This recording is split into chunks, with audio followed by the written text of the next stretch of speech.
The wine I'm about to taste is the Mezzacorona, Italian Glacial Bubbly, it's called. Mezzacorona, of course, big cooperative in northern Italy, not very far from the Alps, where glaciers, of course, are a thing. So perhaps the name Italian Glacial Bubbly comes from that. But it has that nice chilled sort of feel about it. That's what you want in the hot weather, is something nice and chilled and glacial out of the icebox, and that's what you've got here. It's a rosé. It's a non-vintage rosé. They call it a rosato, which is the name, the Italian word for rosé.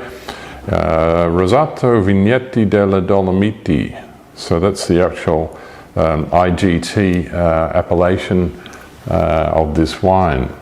Trentino is the part of Italy, and this is a wine that's made from Pinot Noir, Pinot Blanc and Chardonnay. So 3 varieties, which are pretty classic sparkling wine varieties, also champagne varieties.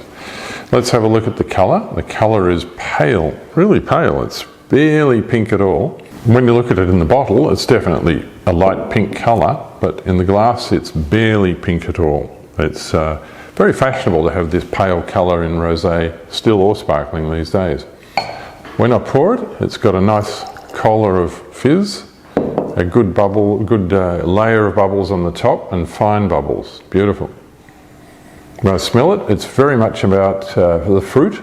So there's what I would call quince paste, poached quince, those sort of characters, but also watermelon and raspberry shortbread. So if you can imagine that, there's a shortbread character with a coating of raspberry on it. Really quite lovely. Very fruity, there could almost be a few muscat grapes in there. It's got that spicy lift to it.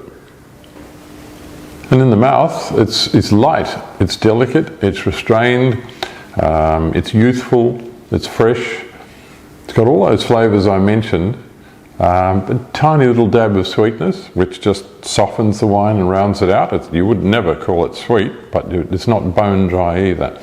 So I think it's beautifully balanced and aimed at the market that it's aimed at, it's a $30 wine, but I think it's meant for not for people who want an aged wine of great complexity and character, but people who want a good party wine. It's a bit more than a party wine, actually. It's rather nice.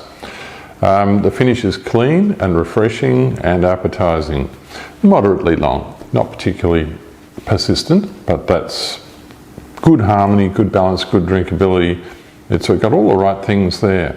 How do we score it? We scored at 86, which is a good bronze ribbon score. And we've said, drink it now, don't keep it. It's not meant for salad. And as for food match, we've suggested classic Italian Arancini, with the filling of melted cheese and a nice crusty toasted outside. Cheers.